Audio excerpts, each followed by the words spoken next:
everyone, welcome back to my channel Interactive Classes. This is पंखुड़ी और आज मैं आपके साथ class 10th NCERT book exercise 8.2 का क्वेश्चन नंबर 1 डिस्कस करूंगी। इसके पहले के वीडियोस में हमने एक्सरसाइज 8.1 के सारे क्वेश्चन सॉल्व कर लिए हैं और जिसकी प्लेलिस्ट मैंने बना के डाल दिया है, तो प्लीज़ आप लोग पहले 8.1 की पूरी प्लेलिस्ट देखिए, देन आप लोग 8.2 को देखिए। तो स्टार्ट करते हैं।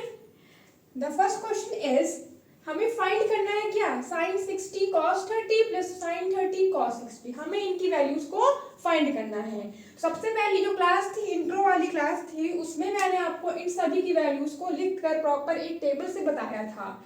तो उसमें क्या था, sin 60 की वैल्यू। तो sin 60 की वैल्यू क्या होती है, √3/2। सिंपल, हमने इसको लिख दिया। cos 30 की वैल्यू क्या होती है, वो भी क्या होती है, √3/2। हमने इसको भी लिख दिया। sin 30 अगर हम इसमें याद करें तो कितना होता है, 1/2, और cos 60 भी कितना होता है, 1/2। तो ये सारी वैल्यूज आप कब लिख पाएंगे, जब आपको वैल्यूज याद होंगी। तो सबसे पहले क्या करिए, आप जाके टेबल से आप प्रॉपर वैल्यूज को याद करिए। नहीं याद होती तो उसके लिए ट्रिक भी है, बट आप प्रिफर करिए कि आपको वैल्यूज याद हो, ताकि आप तुरंत यहाँ पे वैल्यूज पुट करें और फटाक से अपनी कैलकुलेशन कर सकें। अदरवाइज आपको बहुत टाइम लग जाएगा। आप बनाएंगे टेबल, देन आप उसमें से एक एक वैल्यूज को देखेंगे, फिर यहाँ पुट करेंगे। तो इससे बेटर क्या है, हम अपने माइंड में उसको सेट कर लें और यहाँ पे हमने वैल्यूज को पुट कर दिया। तो बस √3 × √3 क्या हो जाएगा, जब √3 × √3 मल्टीप्लाई होगा तो 3 हो जाएगा। 2 2 जा कितना हो जाएगा, 4 हो जाएगा, प्लस 1 1 जा 1 और 2 2 जा 4 हो गया। नीचे का नंबर सेम है तो एलसीएम लेने पे 4 ही आएगा, और हमें जब नीचे का नंबर सेम होगा तो कुछ भी नहीं करना है, ऊपर के नंबर को सिंपली लिखकर ऐड कर देना है। 3 + 1 4/4 कितना हो गया, ये 1 आ गया हमारा। तो this was the first part. बहुत ही सिंपल था, सिर्फ और सिर्फ हमको वैल्यूज पुट करना है और इसका आंसर हमारा आ जाएगा। Moving to the next part, question 1 का सेकंड पार्ट क्या है, 2 tan² 45 plus cos² 30 minus sin² 60। तो इसमें हम लोग क्या करेंगे, फिर से वही काम करेंगे, वैल्यूज को पुट कर देंगे। 2 × tan 45 की वैल्यू क्या होती है, 1 होती है। तो यहाँ पे हमने 1 रखा और इस पे स्क्वायर लगा था, इसलिए यहाँ पे स्क्वायर लगा दिया। cos 30 की वैल्यू क्या होती है, तो cos 30 की वैल्यू √3/2 होती है। इस पर भी हमने क्या कर दिया, स्क्वायर लगा दिया। sin 60 की वैल्यू क्या होती है, sin 60 की वैल्यू क्या होती है, √3/2 होती है। यहाँ पर भी हमने स्क्वायर लगा दिया। तो 1 का स्क्वायर 1, 2 1 जा 2, √3 का स्क्वायर कितना होगा, √3 × √3, तो आएगा कितना, 3/4 माइनस 3/4, और ये कट जाएगा तो क्या हो जाएगा आंसर, 2 + 0 यानी कि 2 हमारा आंसर आएगा। अब इस पार्ट पे हम देखते हैं, तो यहाँ पर क्या लिखा है, cos 45 और ये डिवाइड sec 30 प्लस cosec 30। तो इस क्वेश्चन को सॉल्व करने में कई बच्चों को बहुत दिक्कत आती है, लाइक वो समझ नहीं पाते कि डिवाइड लगा है तो कैसे हम सॉल्व करेंगे। तो इसको सॉल्व करने की बहुत आसान ट्रिक हम यहाँ पे देखते हैं। क्या होगा, 1/√2, तो यहाँ पे लिखा 1/√2। sec 30 क्या होता है, cos 30 का उल्टा, cos 30 क्या होता है, √3/2, तो sec 30 क्या होगा, 2/√3 हो जाएगा। ऐसे ही cosec 30 क्या होगा, sin 30 का उल्टा, sin 30 1/2, तो ये क्या होगा, 2/1 होगा। अब इसे सॉल्व करने में बहुत बच्चों को दिक्कत आती है, बट यहाँ हम बहुत सिंपल वे में इसको सॉल्व करेंगे। सबसे पहला हम क्या करते हैं कि जो नीचे का नंबर लिखा है बड़ा सा, इसको पहले 1 करते हैं, मतलब इसको सॉल्व कर लेते हैं। तो हमने क्या लिखा, 1/√2 लिखा अपॉन, इसका एलसीएम कितना आया, √3 आया। तो यहाँ तो √3 है तो यहाँ पे कुछ मल्टीप्लाई नहीं करेंगे, लेकिन यहाँ पे 1 है ना, तो 1 को √3 बनाने के लिए हम इसमें √3 मल्टीप्लाई करेंगे, तो यहाँ पर क्या हो जाएगा, 2√3 हो जाएगा। अभी जो क्वेश्चन में डिवाइड लगा होता है, इसको हम लोग लिख देंगे डिवाइड लगा, जैसे 1/√2 लिखा, यहाँ पे लगाया डिवाइड, और ये लिखा 2 + 2 √3/√3। अब क्या लिखा हमने, 1/√2, ये इसको हम डिवाइड लगा के लिख लेंगे तो हमें सॉल्व करने में आसानी होगी। जो डिवाइड लगा था इसको हम मल्टीप्लाई कर देंगे, तो जो नीचे था वो ऊपर पहुंच जाएगा और जो ऊपर था वो नीचे पहुंच जाएगा। तो ये आ गया। लेकिन हमने पढ़ा था क्लास 9 में कि जो नंबर रूट में होता है वो बहुत VIP होता है, वो कभी नीचे नहीं रहता है, तो उसके लिए हमें उसको ऊपर भेजना पड़ेगा। कैसे भेजेंगे? उसके कंजुगेट से मल्टीप्लाई करके। तो यहाँ पे लिखा √3 ये लिखा है √2। इसमें से अगर हम 2 कॉमन कर लें इन दोनों में तो क्या बचेगा? 1 प्लस √3 बचेगा। कंजुगेट देखें, ये लिखा है √3 + 1, तो इसको लिख देते हैं √3 - 1, और यहाँ पर भी क्या लिख देते हैं? √3 - 1। कंजुगेट क्या होता है? अगर ये लिखा है a, इसको हमने a माना, इसको हमने b माना, तो a + b का कंजुगेट क्या होगा? a - b होगा। तो ये हमने लिख लिया। अब यहाँ पे लिखा √3 और ये तो √3 - 1 लिखा रहने देते हैं। ये लिखा है 2√2 और ये √3 - 1 √3 + 1 a - b a + b।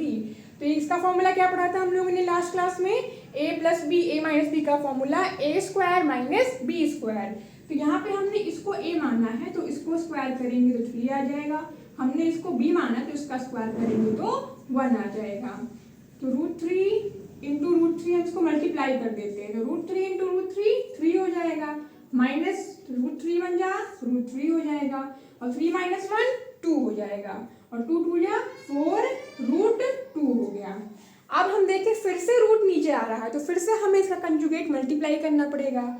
√2 का कंजुगेट क्या होगा? √2 ही होगा। अगर प्लस माइनस लिखा हो तो प्लस का कंजुगेट माइनस और माइनस का कंजुगेट प्लस, बट सिर्फ नंबर लिखा है √2, तो यहाँ पे तो कोई प्लस माइनस है ही नहीं, तो यहाँ पे हम सिर्फ और सिर्फ √2 से मल्टीप्लाई कर देते हैं।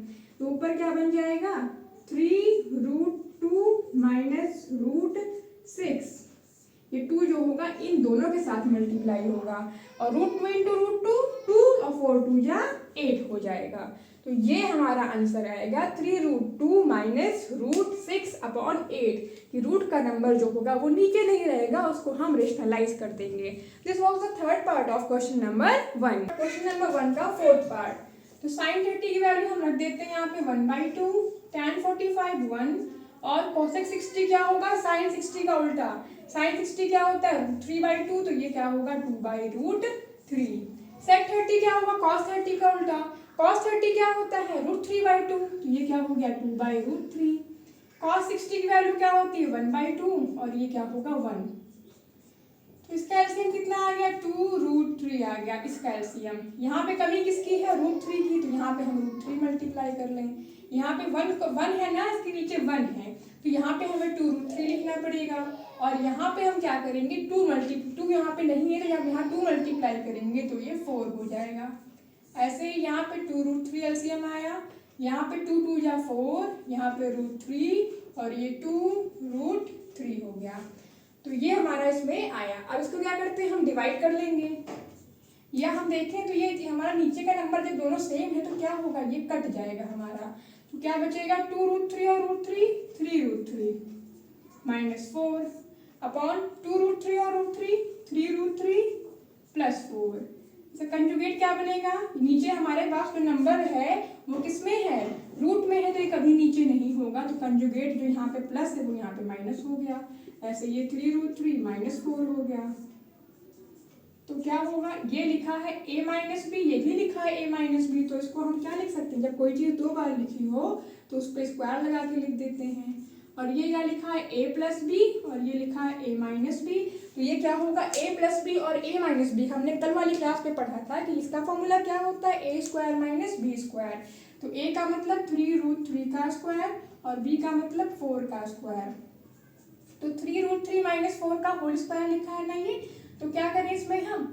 a - b का होल स्क्वायर, इसको एक्सपैंड कर देते हैं, तो a का स्क्वायर मतलब 3√3 का स्क्वायर। 3√3 का स्क्वायर करेंगे तो उसको 2 बार मल्टीप्लाई करेंगे, 3 3 जा 9, √3 × √3 3, तो 27 आएगा ये।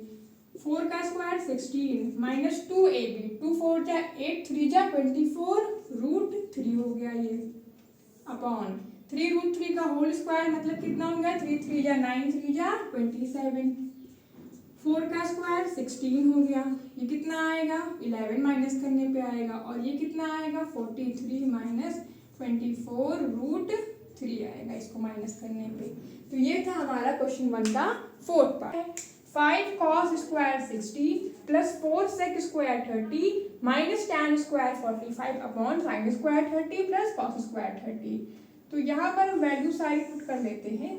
cos 60 की वैल्यू क्या होती है 1/2, तो 5 इंटू 1/2 का होल स्क्वायर प्लस 4। sec 30 की वैल्यू क्या होगी 1/cos 30 होगी। cos 30 क्या होता है cos 30 होता है √3/2, sec 30 क्या होगा 2/√3। स्क्वायर लगा है तो ऊपर क्या लगा लेते हैं स्क्वायर लगा लें। tan 45 की वैल्यू क्या होती है 1, तो ये 1 का स्क्वायर। sin 30 की वैल्यू 1/2, तो 1/2 का स्क्वायर। cos 30 की वैल्यू क्या होती है √3/2, तो उस पर भी क्या लग गया स्क्वायर लग गया। सॉल्व कर ले इसको, तो 1 का स्क्वायर 1, 2 का स्क्वायर 4, यानी कि ये आएगा 1/4, तो ये होगा 5/4। 2 का स्क्वायर 4, 4 4 जा 16, और √3 का स्क्वायर कितना होगा 3 हो जाएगा, तो ये आ गया। एंड 1 का स्क्वायर 1, 1/2 का स्क्वायर क्या हो गया 1/4 हो गया, और √3/2 का स्क्वायर क्या हो गया 3/4 हो गया। √3 का स्क्वायर 3 और 2 का स्क्वायर 4। अब क्या करें ऊपर हम सॉल्व कर लें नीचे सॉल्व कर लें, और ये जो लाइन है ना इसके लिए हम क्या लगा लेंगे, जैसे यहाँ पे डिवाइड लगाया था ऐसे यहाँ पर हम डिवाइड लगा लेंगे। तो एलसीएम कितना आएगा ऊपर 12 आएगा। 4 3 जा 12 ना, तो 5 3 जा 15, 3 4 जा 12, 16 4 जा 64, और यहाँ पे 12, यहाँ पे तो 1 है ना, तो यहाँ पे तो पूरा 12 मल्टीप्लाई होगा। फिर यहाँ पे क्या लिखा 4 और इसका एलसीएम 4, और जब नीचे का नंबर सेम तो ऊपर कुछ नहीं करना है, आंख बंद करके ऊपर के नंबर को प्लस कर देना है। तो 15 और 64, 5 4 9, 6 और 1 7, -12/12, और ये कितना आएगा 4/4। तो ये तो कट के 1 हो गया, तो नीचे का नंबर पूरा गायब हो गया।